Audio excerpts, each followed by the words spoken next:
Senior صحافی اور تجزیہ کار جاوید چودھری کے مطابق آپ دنیا کا کوئی ملک بتا دیں جہاں جرم نہ ہو، جہاں مہنگائی نہ ہو، جہاں کے عوام اپنے حکمرانوں سے مطمئن ہو، جہاں سرکاری اداروں میں لڑائیاں نہ چل رہی ہوں، جہاں قتل و غارت گری نہ ہو اور جہاں ریاستی یونٹ ایک دوسرے سے نہ لڑ رہے ہوں۔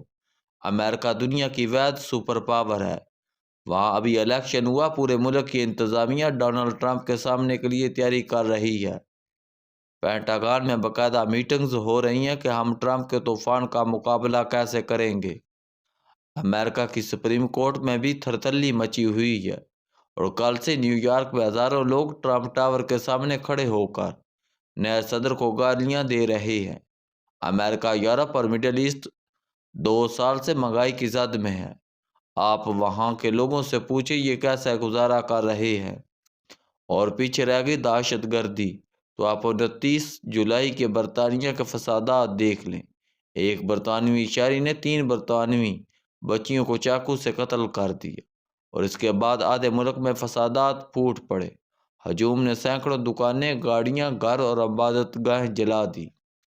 برطانیہ کے 8 شہر 2 ہفتے بند رہے اور پولیس کو نہ صرف لاٹھی چارج کرنا پڑا بلکہ آنسو گیس بھی چلانی پڑی۔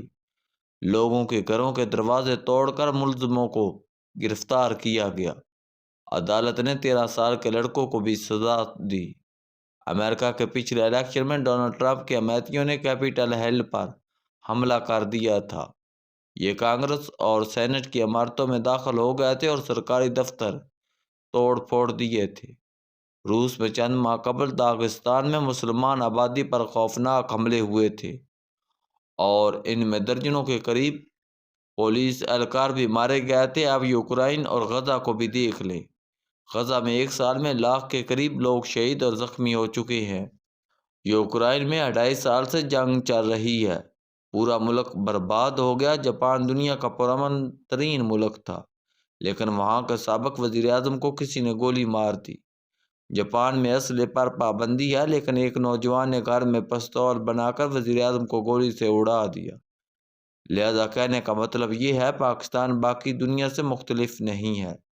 اگر دنیا ان واقعات کے بعد ختم نہیں ہوئی تو پاکستان کو بھی کچھ نہیں ہوگا۔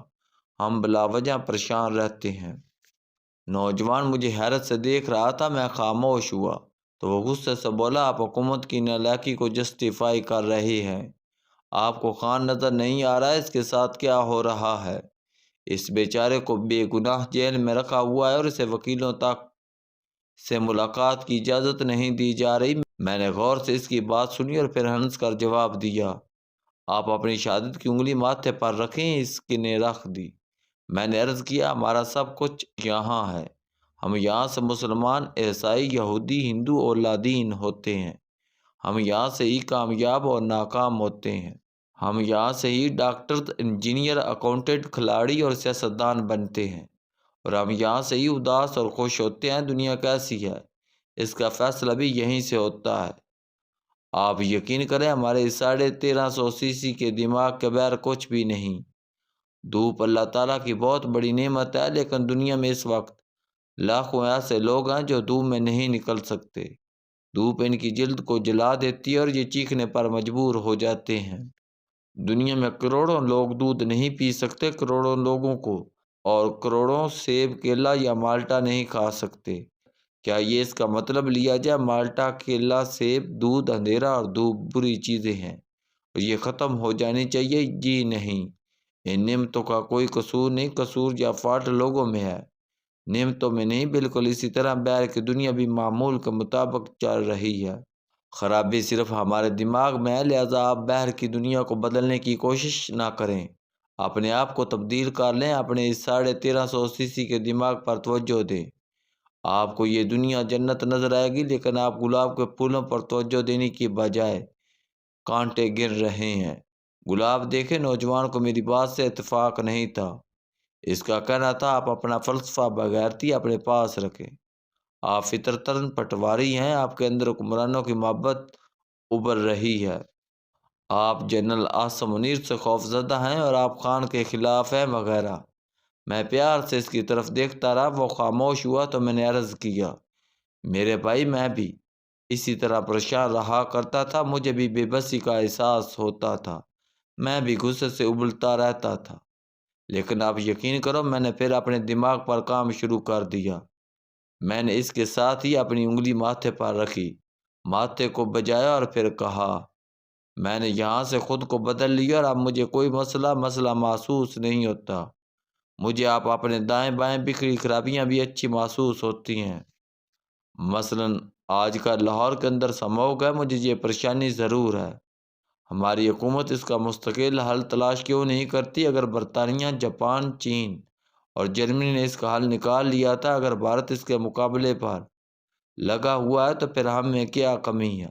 لیکن اس کے ساتھ ساتھ مجھے یہ اطمینان بھی ہے، یہ 2 ماہ کا مسئلہ ہے، دسمبر میں بارشیں شروع ہو جائیں گی اور سموگ ختم ہو جائے گی۔ دوسرا، لوگ اب خود بھی اس کا حل تلاش کر رہے ہیں، یہ مہینے 1.5 مہینے کے لیے سموگ فری شہروں میں بھی جا رہے ہیں، یہ دھواں پھیلانے والی مشینیں بھی بند کر رہے ہیں۔ مجھے یقین ہے حکومت بھی 1 آدھ سال میں اس کا حل تلاش کر لے گی اور لوگ بھی کوئی نہ کوئی بندوبست کر لیں گے۔ یہ مسئلہ عارضی ہے، لہٰذا اس کے بارے میں سوچ کر اپنی انگزائٹی بڑھانے کی کوئی ضرورت نہیں۔ اور پیچھے رہ گیا خان، میں نے لمبا سانس لیا۔ میں ذاتی طور پر اس سے بہت متاثر ہوں، میں اس کی گیو اپ نہ کرنے کی فطرت کا فین ہوں۔ اس نے جیل برداشت کر کے بھی نئی تاریخ رقم کر دی اور یہ وقت کے ساتھ ساتھ لوگوں کے دلوں کے زیادہ قریب بھی ہو رہا ہے۔ اگلا الیکشن جب بھی ہوگا وہ خان کا ہوگا، لیکن یہاں تک موجودہ صورتحال کا تعلق ہے تو اس کا صرف ایک شخص ذمہ دار ہے اور وہ ہے خود خان۔ اسے کس نے کہا تھا یہ قومی اسمبلی سے استعفے دے دے اور پنجاب اور کے پی کی حکومتیں توڑ دے؟ عدم اعتماد کے بعد یہ گھر میں بیٹھا ہے۔ اسے کس نے گرفتار نہیں کیا تھا، لیکن اس نے احتجاج کر کے، سڑکیں بند کر کے ریاست کو گرفتاری پر مجبور کر دیا اور یہ اس پر مقدمہ بناتی چلی گئی۔ فروری کے الیکشن کے بعد اس کے پاس معاملات ٹھیک کرنے کا موقع تھا، جس سسٹم کو چلنے دیتا، کے پی میں اچھا اور قابل چیف منسٹر لے کر آتا، ریاست کے ساتھ مذاکرات کرتا، باہر آتا اور آئینی اور قانونی جدوجہد کرتا اور سال 6 ماہ بعد یہ وزیر اعظم ہوتا۔ لیکن یہ ایک خونی انقلاب کے ذریعے اقتدار میں آنا چاہتا ہے۔ یہ 1971 کی طرح فوج کو شکست دینا چاہتا ہے اور تمام سیاستدانوں کو پھانسی پر لٹکانا چاہتا ہے۔ اسے اس کی اجازت کون دے گا؟ عمران خان اگر جیل میں ہے تو یہ اپنی وجہ سے، اس کا ذمہ دار یہ خود ہے۔ یہ اگر آج بھی چاہے تو معاملات سلجھ سکتے ہیں۔ نوجوان کا پارا آسمان کو چھونے لگا اور وہ چلا کر بولا، آپ جیسے بھی حزب پٹواری اس ملک کو آزاد نہیں ہونے دے رہے۔ آپ لوگ ہیں۔ میں نے انگلی سے اس کے ماتھے پر دستک دی اور ہنس کر کہا، بیٹا پاکستان یہاں ہے۔ آپ جب تک اسے یہاں سے ٹھیک نہیں کریں گے یہ ٹھیک نہیں ہوگا۔ آپ خواہ جتنا چاہیں زور لگا لیں۔